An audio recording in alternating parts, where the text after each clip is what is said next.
السلام علیکم۔ آج کے اکانومک اور کموڈٹی راؤنڈ اپ کے ساتھ میں ہوں آپ کا ہوسٹ علی محمد عثمانی۔ موجودہ حکومت نے اپنے 2 سال پورے کرنے پہ موجودہ حکومت کی جانب سے خود وزیر اعظم عمران خان صاحب نے ایک نجی ٹی وی چینل کو انٹرویو دیتے ہوئے اپنی حکومت کی کارکردگی کی وضاحت کی۔ وزیر اعظم عمران خان نے اس طریقے سے جو اقدامات کیے ہیں، یہ پاکستان کی ہسٹری میں پہلی بار ایسا ہوا ہے کہ کوئی بھی وزیر اعظم یا سربراہ مملکت اپنے اسٹانس کا یا اپنی وضاحت وہ کسی ٹی وی چینل کے اوپر آ کے دے رہا ہے۔ تو یہ ایک بہت ہی زیادہ ہمارے کو ایک چینج دکھا پاکستان کے اندر، جس کے بارے میں کہا جا رہا تھا کہ موجودہ گورنمنٹ نیا پاکستان کے اندر کافی تبدیلیاں لا رہی ہے، اکاؤنٹیبلٹی کی باتیں کی جا رہی تھیں، تو وہیں پہ یہ ایسا تاثر آیا عوام کی جانب سے، حکومت کی جانب سے۔ یہ کہا جانے لگا کہ جب حکمران اگر اپنی اکاؤنٹیبلٹی کے لیے اپنے آپ کو سامنے لے کے آتا ہے بذات خود بحیثیت سربراہ مملکت، تو یہ ایک اس کو بڑا خوش آئند طریقے سے عوام الناس میں ایک مقبولیت حاصل ہو رہی ہے۔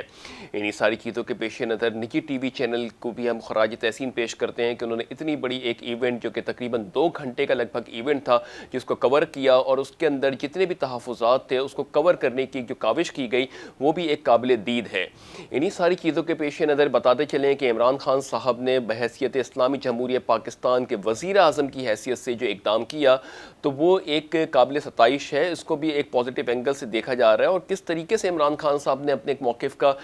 وہ دفاع کیا، اور ساتھ ہی ساتھ جہاں پہ ان کی غلطیاں تھیں یا جہاں پہ وہ لیکنگ کرتے تھے اس کو انہوں نے ایکسیپٹ بھی کیا۔ تو یہ پاکستان کی تاریخ میں پہلی بار ایسا دیکھنے میں آیا ہے، ہسٹری کے اندر پاکستان میں ایسا دیکھنے میں آیا ہے کہ کوئی بھی سربراہ مملکت وہ آ کے اپنے موقف کا اظہار ٹی وی چینل کے اوپر کرے۔ چونکہ اب 2 سال گزر چکے ہیں عمران خان صاحب کی گورنمنٹ کو، پی ٹی آئی گورنمنٹ کو 2 سال گزر چکے ہیں، تو کچھ زیادہ ہی امیدیں عمران خان سے وابستہ تھیں عوام الناس کی، مگر پینڈیمک سچویشن کی وجہ، جو کرونا وائرس کی وجہ سے 6 مہینے تک کے ملک میں لاک ڈاؤن اور ایک افراتفری کی صورتحال ہمارے سامنے آئی، اس کی وجہ سے عوام کی جانب سے پھر کچھ کانفیڈنس ملتا جا رہا ہے عمران خان صاحب کو، اور نمبرز بھی کچھ اس کے فیورز میں آتے جا رہے ہیں گورنمنٹ آف پاکستان کے۔ کیا بات کی عمران خان صاحب نے، اس کے ہم اسٹارٹ سے بات کرتے ہیں کہ وزیر اعظم عمران خان صاحب نے کہا کہ ان کا جو بنیادی مقصد ہے پاکستان کے اندر، وہ بنیادی مقصد یہ ہے کہ پاکستان کو اسلامی فلاحی ریاست بنانا ہے۔ یہ اسلامی فلاحی ریاست کا جو تصور انہوں نے پیش کیا وہ مدینہ کی فلاحی ریاست کے طور پہ انہوں نے پیش کیا، اور یہ بھی کہا کہ مدینہ میں جو فلاحی ریاست بنی تھی وہ پوری دنیا کے اندر ایک بے مثال جو ریاست تھی، اور اپنے اندر ایک واحد اسلامی ریاست تھی جو فلاحی بنیادوں کے اوپر کام کر رہی تھی، جہاں پہ مساوات، انصاف، عدل و انصاف اور ان ساری چیزوں کو ایک پرائیورٹی دی جاتی تھی، انسانیت کو پرائیورٹی دی جاتی تھی، ساتھ ہی ساتھ جتنے بھی معمولات زندگی ہیں اس کے اندر ایک بیلنس اپروچ کے ساتھ مدینہ کی ریاست نے اپنے آپ کو آگے بڑھایا تھا۔ یہی کچھ عزم لیتے ہوئے عمران خان صاحب بھی اپنی حکومت کو آگے بڑھانا چاہ رہے ہیں، مگر اسی کے اندر ان کو کافی دشواریوں کا بھی سامنا ہے۔ مدینہ کی ریاست کے بعد عمران خان صاحب نے جو آگے بات کی وضاحت کی، اس کے اندر انہوں نے یہی کہا کہ پاکستان کے اندر جو غریب طبقہ ہے یا مستور طبقہ ہے اس کو بھی اپ لفٹ کرنے کی ضرورت ہے، اس کو آگے لانے کی ضرورت ہے، کیونکہ اگر یہ اس طبقے کو ہم نہیں فیسیلیٹیٹ کریں گے، ان کو آگے نہیں بڑھائیں گے، یا ان کو اگر ہم کاروباری زندگی یا عام معمولات زندگی کی سہولیات فراہم نہیں کریں گے، تو پھر ترقی کی شرح اگر آپ کی کچھ بھی ہو وہ ایک بے معنی ہو جاتی ہے، یعنی اس کے تحت آپ اپنی ترقی کو رپورٹ نہیں کر سکتے اگر ایک کثیر تعداد آپ کے ملک کے اندر غربا کی ہے، یا بلو پوورٹی لائن یا غربت کی لکیر سے نیچے لوگ، اگر بہت زیادہ لوگ سروائیو کر رہے ہیں۔ تو یہ ایک بہت اچھا عزم ہے کہ عمران خان صاحب نے اس چیز کو ایڈریس کیا، جو کہ ہمارا ایک کافی عرصے سے موقف رہا ہے کہ عمران خان صاحب جب تک گراس روٹ لیول کو نہیں دیکھیں گے، ان کو انٹرٹین نہیں کریں گے، تو یہ آگے ترقی کرنا بڑا مشکل ہو جائے گا۔ تو اس بات کے اوپر عمران خان صاحب نے جو اپنے ایک عزم ظاہر کیا کہ مزدور طبقہ اور غریب طبقے کو بھی آگے لایا جائے گا، اسی کے ساتھ ساتھ ان کو فیسیلیٹیٹ کرنے کا بھی عزم رکھا گیا، نہ ہی صرف فیسیلیٹیٹ کرنے کا بلکہ ترقی کی شرح میں ان کا بھی ایک کردار ایک بڑا ایک اہمیت کا حامل ہوگا، تاکہ وہ بھی ایک جو پورا ٹاپ ٹو باٹم ہے جو کہ مدینہ کی ریاست کے اندر یہ ہے کہ مساوات قائم ہوگا، نہ کوئی امیر ہے نہ کوئی غریب ہے، اس کے تحت جو ہے وہ ایک پورا ایک سسٹم ڈیولپ کیا جائے گا کہ سب کے ساتھ برابری کا سلوک ہو،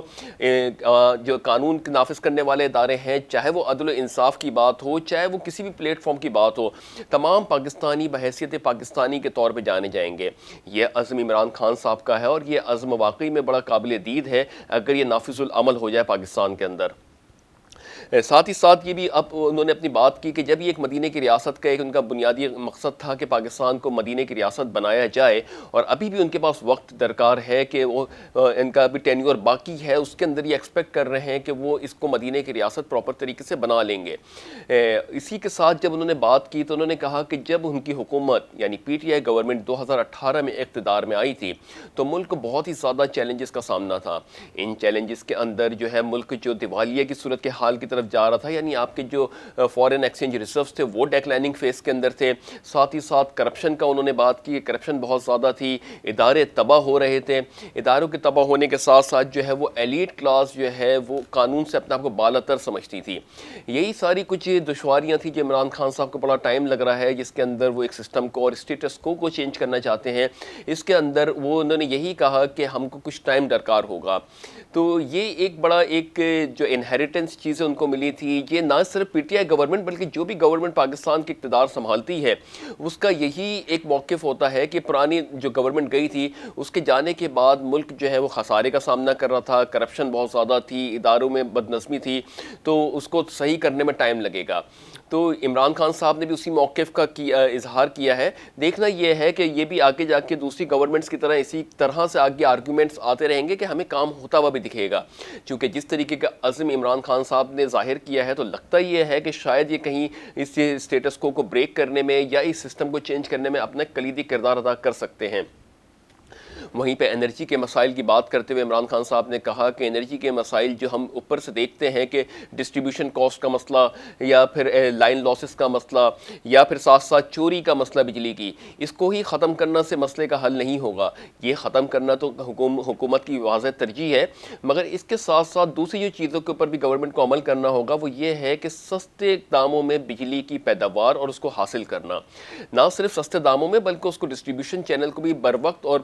ایسا بنانا کہ وہ تمام ڈسٹریبیوشن چینل جو ہے وہ ایک ایک جگہ تک آپ کو بجلی فراہم کر دے۔ تو سب سے پہلی چیز یہ بات کی کہ جو کاسٹ آف ڈوئنگ بزنس ہے بجلی کے اندر خاص طور سے، یعنی الیکٹرسٹی کی جو پیداوار ہے وہی اتنی زیادہ ہیوی آتی ہے، اور گورنمنٹ جو ہے وہ پریویس لیولز کے اوپر ایگریمنٹس میں پھنسی ہوئی ہے یا معاہدوں میں پھنسی ہوئی ہے کہ اگر وہ بجلی چاہے ان سے لیں چاہے نہ لیں مگر پیمنٹ ان کو کرنی پڑتی ہے۔ اب اس کو میٹیگیٹ کرنے کے لیے یا اس کو بیلنس کرنے کے لیے گورنمنٹ آف پاکستان کو ریٹس بڑھانے پڑتے ہیں، یعنی بجلی کے نرخوں میں اضافہ کرنا پڑتا ہے فی یونٹ کی بنیادوں پر۔ اگر یہ اضافہ نہیں کرتے ہیں اور بجلی کو نارمل لیولز پہ رہنے دیتے ہیں تو پھر یہ سرکولر ڈیبٹس یعنی گردش قرضے بڑھ جاتے ہیں۔ گردشی قرضے کو اگر بیلنس کرنے کی کوشش کرتے ہیں تو پھر ملک کے اندر جو ہے وہ بجلی کے ریٹس بڑھ جاتے ہیں، یعنی مہنگائی بڑھ جاتی ہے۔ تو ان ساری صورتحال کے اوپر عمران خان صاحب نے کہا کہ ان کی کوشش یہی ہے کہ اس سارے جو ایک جنجال ہے، ایک جو مصیبت ہے، ایک جو فرسودہ سسٹم چل رہا ہے جس کے اوپر ہم نے ایگریمنٹس کیے ہوئے ہیں، اس کو ختم کر کے ایک نیا سسٹم متعارف کروایا جائے جس کے تحت بجلی کی پیداوار اور لاگت کو کم سے کم کیا جائے، اور باقی جو دوسرے مسائل ہیں جیسے ڈسٹریبیوشن ہو گئے، لائن لاسز ہو گئے، یا جو آپ کی چوری کی جو مسئلے ہیں بجلی کے اندر، اس کو ختم کرنے کا بھی عزم گورنمنٹ آف پاکستان عمران خان کی سربراہی میں رکھتی ہے۔ وہیں پہ دوسری جانب اس کے ساتھ ساتھ بات کی گئی کہ انڈسٹریلائزیشن، پاکستان کے اندر انڈسٹریلائزیشن کو فروغ دینا بھی بہت ضروری ہے۔ انڈسٹریلائزیشن کے اندر بات کریں تو پاکستان کے اندر جو ہم نے انڈسٹری کا ایک جو بڑا ایک پاکستان ہب مانا جاتا تھا، بلکہ بالخصوص کراچی کے حوالے سے عمران خان صاحب نے بات کی کہ کراچی جو ہے وہ پاکستان کا ایک بزنس ہب ہے، اور اس بزنس ہب کے جو ریونیو کلیکشن اور یہ ساری چیزیں بڑا ایک معنی رکھتی تھیں۔ پاکستان جو ہے جو کہ لائٹوں کا شہر یا روشنیوں کا شہر کہا جاتا تھا، آج وہاں پہ جو دیکھا جائے تو کراچی کو دیکھ کے ایک ایسی صورتحال ہوتی ہے کہ کیا یہ وہی کراچی تھا جو 1980 کے اندر ہانگ کانگ یا بڑی ممالک کو جو سٹیز ہیں، بڑے ممالکوں کے جو شہر ہیں، ان کو یہ بیٹ کرنے جا رہا تھا کراچی۔ آج کراچی کی صورتحال دیکھیں تو کون اس کو اون کرتا ہے کون نہیں کرتا یہ تو بات کی ہے، مگر جو یہاں پہ رہائشی ہیں ان کا کیا قصور ہے کہ جو انہوں نے اس لیولز کے اوپر اس اعلیٰ شہر کے اندر اپنی جو ہے وہ زندگی گزاری ہے۔ کراچی کے ساتھ لاہور بھی ایک اپنا اہمیت رکھتا ہے، اسلام آباد بھی ایک اہمیت رکھتا ہے، مگر وزیر اعظم عمران خان صاحب نے کہا کہ کراچی جو ہے وہ فائنینشیل ہب ہے پاکستان کا۔ اس فائنینشیل ہب کے لیے وزیر اعظم عمران خان نے کہا کہ انہوں نے پلان ترتیب دے دیا ہے اور آنے والے دنوں کے اندر اس پلان کے اوپر بہت تیزی سے کام کیا جائے گا۔ جس طریقے سے جو بارش ہوئی تھی اس بارش کے بعد این ڈی ایم اے کو عمران خان صاحب نے متعارف کروایا اور یہ کہا کہ کراچی کے جو انتظامی معاملات کو ذرا دیکھیں، اور یہ بارش کی صورتحال سے جو ہے کراچی کو آپ جو ہے جو پرابلمز کریٹ ہوئی ہیں ان پرابلمز کو دور کریں۔ تو یہ ایک انڈسٹریلائزیشن کے اوپر بات ہو رہی ہے کہ کراچی ویسی انڈسٹریلائزیشن کے اوپر تھا، اب یہاں پہ جو ہے بہت ہی زیادہ صورتحال، چاہے روڈز دیکھیں، چاہے نکاسی کا سسٹم دیکھیں، چاہے پانی کا سسٹم دیکھیں، چاہے ہائیجین کا سسٹم دیکھیں، سب بری طریقے سے متاثر ہوا ہے کراچی کے اندر۔ تو عمران خان صاحب اس کے اوپر بھی عزم رکھتے ہیں کہ کراچی ان کی ٹاپ پرائیورٹی کے اندر آ گیا ہے، اور انڈسٹریلائزیشن کے اندر بھی بات کریں کہ انڈسٹریلائزیشن کے اندر بھی پاکستان اس وقت بہت تیزی سے کام کر رہا ہے کہ نہ صرف ڈومیسٹک لیول پہ انڈسٹریلائزیشن کے اوپر کام کیا جائے بلکہ انٹرنیشنل لیولز کے اوپر بھی انڈسٹریلائزیشن کے اوپر بات کی جائے۔ پاکستان میں صنعت کو فروغ دینے کے لیے انٹرنیشنل انویسٹمنٹ کو بھی یا انویسٹرز کو بلایا جائے پاکستان کے اندر۔ وہیں پہ دوسری جانب عمران خان صاحب نے یہ بھی بتایا کہ پاکستان کے اندر جو گزشتہ سال ہے اس میں تقریباً 2 ٹریلین جو ہے وہ روپیز یعنی 2 کھرب روپے کی جو ہے وہ قرضوں کی ادائیگی بھی کی گئی ہے پاکستان کی جانب سے۔ اس سال تقریباً 2.7 ٹریلین روپیز کی جو ہے وہ ادائیگی کی جائے گی۔ تو یہ ایک گورنمنٹ آف پاکستان کی جانب سے جو ایک اسٹانس آتا ہوا دکھ رہا ہے، اس کے اندر یہ ایکسپیکٹ کر رہے ہیں کہ پاکستان کے اندر آنے والے دنوں کے اندر جو لا ریفارمز ہو رہے ہیں اس کے اوپر کام ہو رہا ہے۔ ساتھ ہی ساتھ عمران خان صاحب نے ڈیپٹس کے حوالے سے جو بات کی، یعنی لونز کے حوالے سے بات کی، عمران خان صاحب نے یہ کہا کہ پاکستان میں مشرف صاحب کے دور کے اندر تقریباً 6 ٹریلین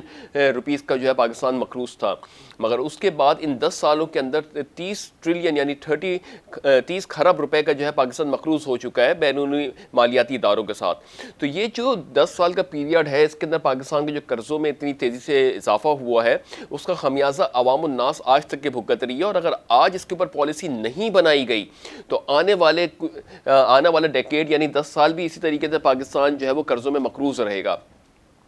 ساتھ ہی ساتھ بات کی تو یہ کارٹل کے حوالے سے بات کی، چینی کمیشن کے اوپر بات کی، تو بڑی شفافیت کے ساتھ انہوں نے کہا کہ جو ان کے دوست جہانگیر ترین ہیں، حالانکہ وہ بہت ہی زیادہ ان کے ساتھ سب سے پہلے ساتھی ہیں جنہوں نے ان کا ساتھ دیا ہے اس کیمپین کے اندر ان کی پارٹی کو آگے مستحکم کرنے کے لیے، مگر آج جب کمیشن کی رپورٹ بنی ہے تو اس کے اندر جہانگیر ترین نے بھی اپنے آپ کو دفاع کرنے کا موقع دیا گیا، اور جہانگیر ترین اس کے اندر پیش ہیں۔ وزیر اعظم عمران خان صاحب نے یہ بھی کہا کہ ابھی کوئی جرم ثابت نہیں ہوا ہے، امید یہ کرتے ہیں کہ جہانگیر ترین جو ہے وہ اس سے جو ہے وہ شفافیت کے ساتھ باہر آ جائیں گے۔ تو جہاں پہ اکاؤنٹیبلٹی کی بات آئی تو انہوں نے اپنے دوست کو بھی آگے کر دیا، وہاں پہ بھی کوئی فیور نہیں دیا گیا عمران خان صاحب کی جانب سے۔ کارٹل کے حوالے سے بات کریں تو کارٹل ایک بہت بڑا مسئلہ عمران خان صاحب نے بتایا پاکستان کے اندر ہے۔ اس کارٹل یعنی جو ذخیرہ اندوز ہے پاکستان میں ان کا ایک بہت ہی زیادہ ہولڈ ہے پاکستان میں، اور ساتھ ہی ساتھ جو ہے وہ انہوں نے ایک بڑی مارکیٹ کو کیپچر کیا ہوا ہے، اور وہ ایک سمجھ لیں کہ پاکستان کو شاید بلیک میل کرنے کے بھی وہ اپنے حد تک کے جا سکتے ہیں۔ تو اس کے اوپر وزیر اعظم عمران خان صاحب جو ہے وہ حکمت عملی تیار کر رہے ہیں، کارروائیاں کر رہے ہیں کہ کسی طریقے سے ان ساری چیزوں کو ختم کیا جائے۔ آخری جو بات انہوں نے اس کے اوپر کی جو پاکستان کی اکانومی کے حوالے سے بات تھی، اس کے اندر ایف بی آر کے حوالے سے بات کی کہ ایف بی آر کو جو ہے درست ہونے میں ٹائم لگے گا، جیسے پاکستان کے اندر یہ لا ریفارمز ہو رہے ہیں، اینٹی منی لانڈرنگ ایکٹس کے اوپر باتیں ہو رہی ہیں، تو اس کے اوپر جو ہے یہ ایف بی آر کے اندر بھی یہ کہہ رہے ہیں عمران خان صاحب کہ جو چیزیں ابھی بھی تھوڑی سی ڈسٹارٹیڈ ہیں، آٹومیشن کے اوپر گورنمنٹ آف پاکستان کام کر رہی ہے، یعنی سسٹم کو آئی ٹی انٹر لنک کر رہے ہیں، اس کی بات جو ہے پاکستان کے اندر جو ہے کافی بہتری آئے گی۔ تو کچھ وقت درکار ہے، عمران خان صاحب نے عوام الناس سے کچھ ٹائم مانگا ہے، جبکہ نجی ٹی وی چینل کے اینکر پرسن نے ان سے یہ سوال کیا کہ کبھی نیب کے اوپر الزامات تراشی ہوتی ہے، کبھی سپریم کورٹ کوئی ایسا فیصلہ دیتی ہے، کبھی وزیر اعظم عمران خان صاحب کے اگینسٹ فیصلہ چلا جاتا ہے، یعنی آپس میں اداروں کے ہی اندر ایک یکسوئی نہیں ہے۔ تو عوام الناس کہتی ہے کہ پھر اکاؤنٹیبلٹی کس بیسس کے اوپر کی جائے؟ اس اکاؤنٹیبلٹی کا کیا فائدہ ہے جبکہ چیزیں مہنگی سے مہنگی ہوتی چلی جا رہی ہیں، کرپشن بڑھتی چلی جا رہی ہے، کسی چیز کی روک تھام نہیں ہو رہی؟ تو وزیر اعظم عمران خان صاحب نے کہا کہ جب ان کی گورنمنٹ آئی تھی تو اس کے اندر ان کو بہت ہی زیادہ مسائلوں کا سامنا تھا، بہت ہی زیادہ ایک ریٹیلیشن کا سامنا تھا۔ اب ان کی گورنمنٹ اس نہج پہ پہنچ چکی ہے کہ وہ کافی چیزوں کو انہوں نے بیلنس کر لیا ہے، جو مشکل دور تھا وہ نکال لیا ہے۔ اب جو ہے آگے جا کے کچھ ماہ کے بعد پاکستان جو ہے وہ ترقی رپورٹ کرے گا، اور پاکستان کو عمران خان صاحب نے یہ بھی کہا ہے کہ آنے والے عنقریب وقت کے اندر وہ خوشخبری بھی دینے کا ارادہ رکھتے ہیں۔ یہ تھی ساری صورتحال جو عمران خان صاحب نے بات کی۔ کیا یہ باتیں جو ہیں وہ واقعی میں ایک اپنا پاکستان کا رویہ تبدیل کر دیں گی، پاکستان کی معیشت کے اندر استحکام لے آئیں گی، پاکستان کی معیشت کے اندر جو ہے وہ ایک تسلسل کے ساتھ گروتھ رپورٹ ہونے لگے گی؟ یہ تو آنے والا وقت بتائے گا۔ ابھی تک کے جو چیزیں عمران خان صاحب کر رہے ہیں وہ اس میں کافی چیزوں کے اوپر پازیٹیو ریمارکس بھی ہیں، کافی چیزوں پہ نیگیٹو ریمارکس بھی ہیں کہ پاکستان کے اندر اگر کارٹل اتنا مضبوط ہے، اس کارٹل کے اندر اگر عمران خان صاحب کے اپنا کوئی الائز یا کوئی دوست بھی اس میں شامل ہے تو وہ بھی اتنا ہی بڑا مجرم ہے کہ جتنے اگر کارٹل کے لوگ مجرم ہیں، تو اس کے اوپر کیسے کارروائی کی جاتی ہے؟ جبکہ عمران خان صاحب کا اس پہ بڑا سخت موقف ہے کہ کوئی بھی شخص اگر اس کے اندر پایا جائے گا تو اس کے اوپر کارروائی کی جائے گی اور اکاؤنٹیبلٹی جو ہے وہ اکراس دی بورڈ ہوگی۔ کس طریقے سے یہ ساری چیزیں آگے جا کے چلیں گی یہ تو آنے والا وقت بتائے گا، مگر ایکسپیکٹ یہ کر رہے ہیں، امید یہ کرتے ہیں کہ آنے والے وقت پاکستان کے لیے خوشحالی کا سورج لے کے آئے۔ اب ہم بڑھتے ہیں انٹرنیشنل نیوزز کے اوپر۔ انٹرنیشنل نیوزز کے اوپر اگر ہم بات کرتے ہیں تو کموڈیٹیز پرائس کے اندر تقریباً کروڈ 43 سینٹس نیچے آنے کے بعد $42.70 پر بیرل پہ ٹریڈ ہو رہا ہے۔ برینڈ تقریباً 44 سینٹس نیچے آنے کے بعد $45.02 پر بیرل پہ ٹریڈ ہو رہا ہے۔ گولڈ تقریباً $20 نیچے آنے کے بعد $1993 پر آؤنس پہ ٹریڈ ہو رہا ہے۔ سلور تقریباً $0.6 نیچے آنے کے بعد $27.4 پر آؤنس پہ ٹریڈ ہو رہا ہے۔ گولڈ اور سلور کے اندر ہم نے دیکھا کہ کافی جو وہ ایک ان ایکسپیکٹڈ سا سینیریو ڈیولپ ہو رہا ہے، بہت ہی زیادہ والیٹیلٹی دکھ رہی ہے، اور اس کے تحت جو ہے گولڈ نے اپنے آپ کو ایک نیگیٹو سینیریو کے اوپر لاتا ہوا دکھائی دے رہا ہے۔ ریسنٹ نیوز کے تحت یہ پتہ چل رہا ہے کہ گولڈ تقریباً $2000 کو ٹچ کر گیا ہے۔ اس ٹچ کرنے کے بعد گولڈ کے اندر ایک انسرٹن سینیریو بھی ابھی دکھ رہا ہے کہ گولڈ ابھی کوئی ایک سیف ہیون جو ہے وہ اپنی کوئی پکچر ڈیفائن نہیں کر پایا، یعنی سیف ہیون ابھی اس وقت جو ہے وہ انسرٹین اور سرٹین کے درمیان جو ہے اپنے آپ کو بیلنس کرنے کی کوشش کر رہا ہے۔ اوپیک پلس کا اجلاس آج کے جو ہے وہ ہو رہا ہے، اس کے اندر مزید آئل پروڈکشن کٹ کے اوپر بات کی جائے گی کہ یہ 9.7 ملین بیرل پروڈکشن کٹ کو برقرار رکھا جائے یا اس میں تھوڑا سا آؤٹ پٹ انکریز کیا جائے مارکیٹ کے اندر اور 7.7 ملین بیرل پروڈکشن کٹ کے اوپر آ جایا جائے۔ مگر یہ ساری صورتحال جو ہے وہ ابھی اس وقت آئل کو رینج باؤنڈ کیے ہوئے ہے کہ آئل کس طریقے سے اس وقت اپنا آپ کو موو کرے گا۔ گولڈ نے اپنا آپ کو اسٹریچڈ آؤٹ کرنے کی کوشش کر رہا ہے اور پھر واپس کریکشن فیز میں آ رہا ہے، تو گولڈ اس وقت تقریباً 1990 سے $2010 کے درمیان اپنے آپ کو موو آن کر رہا ہے۔ خطے میں بڑھتی ہوئی چائنا اور امریکہ کی کشیدہ صورتحال کے پیش نظر ابھی یہ کہنا کچھ قبل از وقت ہے کہ معیشتوں کے اندر استحکام یا یقینی صورتحال کب پیدا ہوگی، مگر اس وقت جو ہے وہ امریکہ اس وقت اپنا اسٹانس لیا ہوا ہے، چائنا اپنا اسٹانس لیا ہوا ہے، پاکستان اس وقت جو ہے ترقی کی راہ کے اوپر گامزن ہو رہا ہے۔ جیسے پاکستان کے اندر ایکسپورٹس کے نمبر بھی اچھے آئے ہیں، کرنٹ اکاؤنٹ ڈیفیسٹ جو کہ پچھلے گزشتہ سال $20 بلین کا تھا گر کے $3 بلین پر آ گیا ہے۔ تو پاکستان کے اندر چیزیں بہتر ہوتی ہوئی تو دکھائی دے رہی ہیں، مگر اس کے اندر کافی چیزیں کو امپیکٹ وہ بھی ہے